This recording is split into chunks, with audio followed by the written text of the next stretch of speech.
আল্লাহ আমার সৃষ্টিকর্তা, আল্লাহ আমার সবার কাছে প্রিয় যিনি, তিনি আমার রব।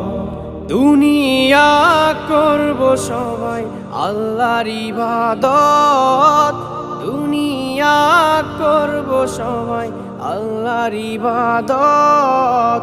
সব কিছুতে দিবেন তিনি তারই রহমত, সব কিছুতে দিবেন তিনি তারই রহমত। আল্লাহ আমার সৃষ্টিকর্তা, আল্লাহ আমার সবার কাছে প্রিয় যিনি, তিনি আমার রব। আল্লাহ আমার সৃষ্টিকর্তা, আল্লাহ আমার সবার কাছে প্রিয় যিনি।